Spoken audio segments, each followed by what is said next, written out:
Second world war में लाखों कैदियों को टॉर्चर सेल में डाल दिया गया था। वहाँ उन्हें बुरी तरह टॉर्चर किया जाता था। उन्हें वहाँ फिजिकल और इमोशनल दोनों तरह से टॉर्चर से गुजरना पड़ता था। उन्हें अकेलेपन से भी गुजरना पड़ता था। कैदियों के सामने उनके दोस्तों की मौत हो जाया करती थी। उन्हें अपने दोस्तों और रिश्तेदारों को मरता हुआ देखना पड़ता था। ऐसे में कैदियों को ये लगने लगा था कि उनका भी मरना अब पक्का है। ये सब देखकर कैदी इमोशनली बहुत डिस्टर्ब हो जाते थे, बर्दाश्त नहीं कर पाते थे और वो सदमे से ही मर जाते थे। सेकेंड वर्ल्ड वॉर में कैदियों को रखने के लिए कई कैंप्स बनाए गए थे। उन्हीं कैंप्स में से एक कैंप में बंद थे psychologist doctor Victor Frankl. Victor उन कैंप्स में 3 साल तक रहे। उन कैंप्स में उन्होंने जो भी देखा, जो भी एक्सपीरियंस किया, जो भी टॉर्चर सहे, किसी को मालूम नहीं था कि वो इसके बारे में एक किताब लिख देंगे। उस किताब की करोड़ों कॉपीज़ बिक जाएंगी और कई भाषाओं में वो किताब ट्रांसलेट हो जाएगी। उन्होंने किताब लिखी जिसका नाम था मैन सर्च फॉर मीनिंग। अभी जो कोरोना क्राइसिस चल रही है, आप घरों में बंद हो, बोर हो रहे हो, अच्छा नहीं लग रहा है, तकलीफ हो रही है, तो आप अपनी इस तकलीफ को ज़रा इन टॉर्चर सेल्स के फ़ोटोज़ से एक बार कंपेयर ज़रूर करना। इससे मुझे पक्का यकीन है कि आपको अंदाज़ा हो जाएगा कि हमारी तकलीफ़ इन टॉर्चर सेल्स की तकलीफ़ के मुकाबले कुछ भी नहीं है।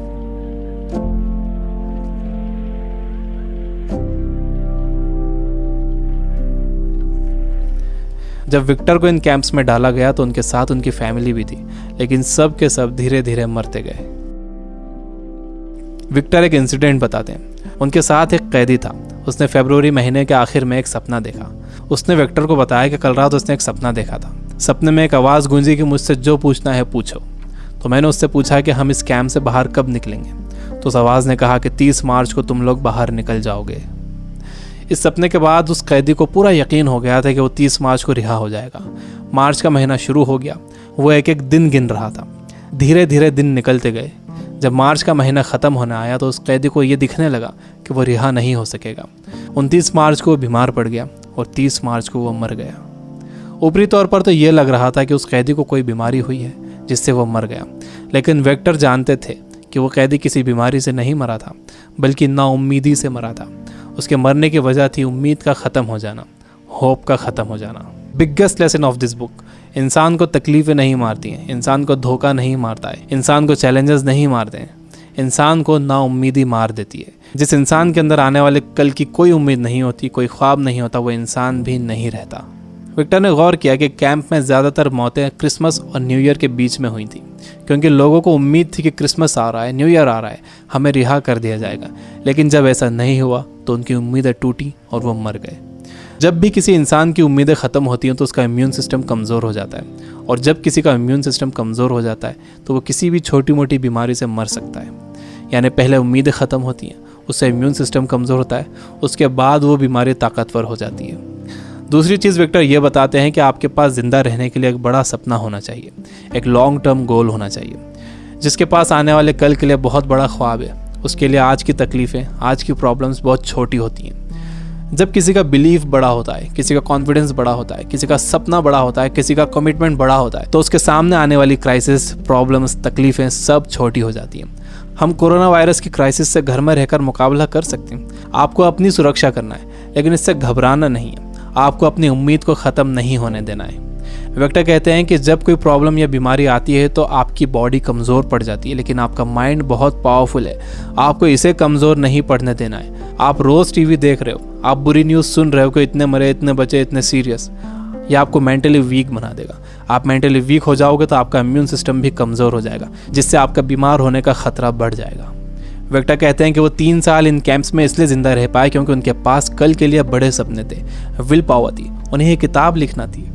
तो वो सारी प्रॉब्लम्स, सारी तकलीफ़ें उनके सपनों और इरादों के आगे छोटी पड़ गईं और वो इन सब से बाहर निकल गए।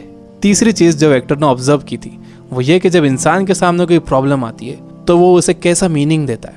वो उसे पॉजिटिव मीनिंग देता है या नेगेटिव मीनिंग देता है। जैसा भी आप उसे मीनिंग देते हो, ये मीनिंग ही उस प्रॉब्लम को आपके लिए मुश्किल या आसान बनाता है। आपका मीनिंग उस प्रॉब्लम को या तो और बढ़ा देगा या उसे ख़त्म कर देगा। फॉर एग्जाम्पल, आप कहीं जाने के लिए घर से बाहर निकलते हो और आप देखते हो कि आपकी गाड़ी का टायर पंचर है। अब आपको बहुत गुस्सा आ जाता है। आपको लगता है कि क्या इसे अभी पंचर होना था, या आप ही के साथ क्यों हुआ, पूरा मूड ख़राब हो गया। आपने इसे दे दिया नेगेटिव मीनिंग। आपके पास एक और ऑप्शन था। आप सोच सकते थे कि हो सकता है कुदरत आपको वहाँ जाने से रोक रही हो सकता है कि आप किसी बड़े एक्सीडेंट से बच गए हों इसकी वजह से। अगर तेज़ स्पीड में गाड़ी का टायर पंचर हो जाता तो एक्सीडेंट हो सकता था। अच्छा हुआ कि निकलने से पहले ही आपको टायर पंचर मिला। ये है पॉजिटिव मीनिंग। इंसान यूजुअली नेगेटिव ही सोचता है और इस नेगेटिव सोचने की वजह से हम हर चीज़ का नेगेटिव साइड ही देखते हैं, उसका पॉजिटिव साइड नहीं देखते। जैसे कोरोना क्राइसिस में जितना टाइम आपने फैमिली को दिया है, क्या आपने कभी पहले इतना टाइम दिया है?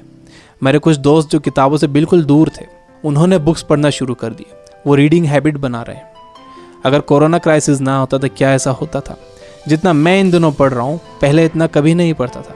जितनी सफाई लोगों ने रखनी शुरू कर दी है, पहले कभी नहीं रखते थे। बार बार हाथ धो रहे हैं, अच्छी तरह हाथ धो रहे हैं, सोशल डिस्टेंस मेंटेन कर रहे हैं, किसी लाइन में लगे हुए हैं तो दूर दूर खड़े हो रहे हैं। आसमान साफ नज़र आ रहा है, हवा साफ़ हो गई है, समंदर का पानी साफ़ हो गया है।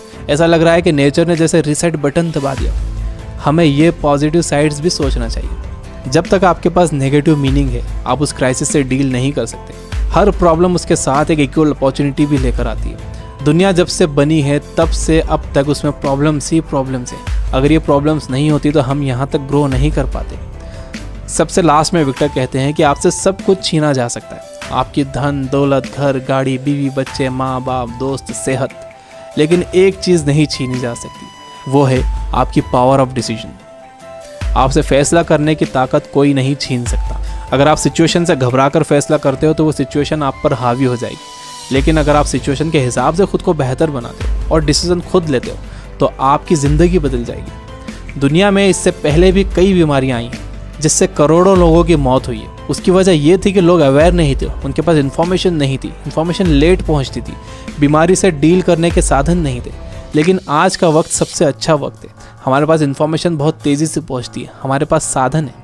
मुझे पूरा यकीन है कि आगे और भी अच्छा वक्त आने वाला है और मैं आपको उम्मीद दिलाता हूँ कि आगे सच में बहुत अच्छा वक्त आने वाला है। You guys are amazing. Keep reading, keep learning, keep growing. Thank you for watching.